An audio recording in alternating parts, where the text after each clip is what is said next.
been a little while since my last video. Life and deadlines have gotten away, so I have some catching up to do.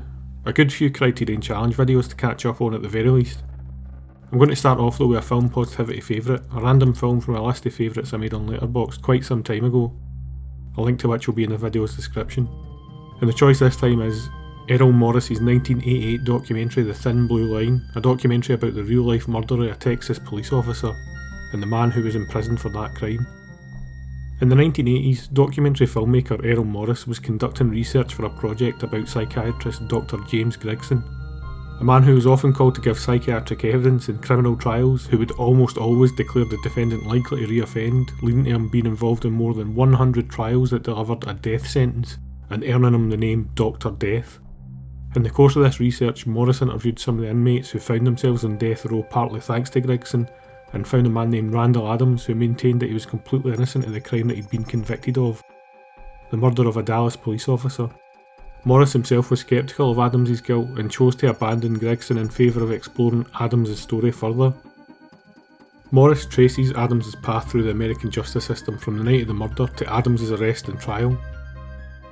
Through interviews with police detectives, defence attorneys and witnesses involved in the case, Morris lays bare the shaky foundations the guilty verdict was built upon.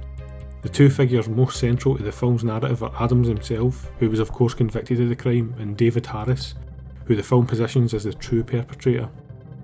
Adams' car had broken down one night and he was picked up by the teenaged Harris.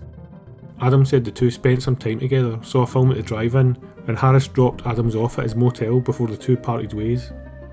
After the murder of the police officer, Harris put the blame on Adams, stating at the time of the murder that the two were together and that Adams pulled the trigger. Through its interviews and reconstructions, The Thin Blue Line examines the truth of these different versions of the same night. Repetition is at the heart of The Thin Blue Line, in Philip Glass's score and in the film's various reconstructions. It is not a linear journey, but a circular one, moving backwards and forwards and backwards again through time and reality. From the present of the talking head interviews to the various pasts of newspaper clippings, photographs and police paperwork, to the expressionistic dreamlike reconstructions of the murder. The first reenactment shown in the film perhaps moves through these levels of reality and reconstruction more vividly than any other. A police officer approaches a stationary car, and as he reaches the driver's side window, a hand holding a pistol appears and shoots multiple times. With each gunshot there's a cut to a police forensic diagram showing the position of the resulting wound, and at the end of this reenactment the diagram dissolves to a black and white photograph of the slain officer's injuries.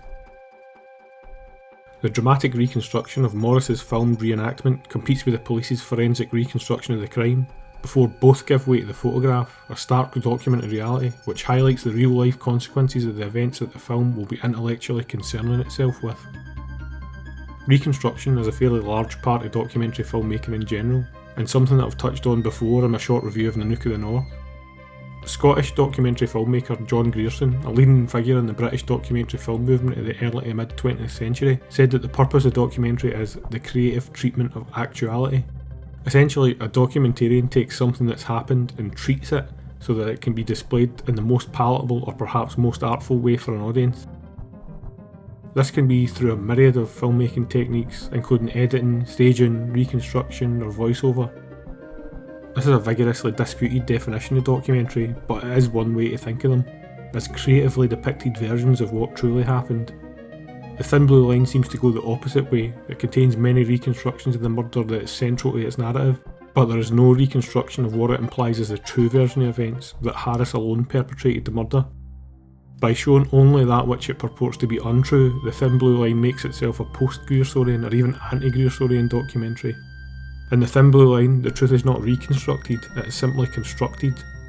Rather than actuality, it's a poetic treatment of unreality, which in turn allows actuality to rise to the surface. It seeks to achieve its documentary aims through style and meaning, as opposed to a representation of actuality, creative or not.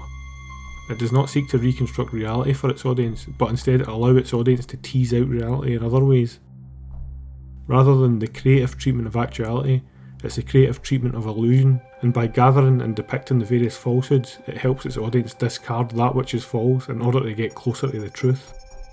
Watching this film again, I was struck by just how good it looks. When you think of documentary, you may think first of the handheld, fly-on-the-wall type camera work that's associated with direct cinema, or of news or archive footage intercut into the narrative, or a voiceover leading you through the drama. The Thin Blue Line does not use these devices, instead seeming to lean on cinematic conventions more associated with a fiction film. The reconstructions are incredibly expressionistic, taking cues from film noir, and the quality of the image cannot be overstated. There's a lot more that could be said about this film, like the music, the manner of the interviews, framing, and much more, but I'll leave that all aside for now. It's probably one of my favourite documentary films, and one that I would urge anyone with even a passing interest in documentary or criminal justice to dig right into. What do you think of the Thin Blue Line? Let me know in the comments, and thanks for watching.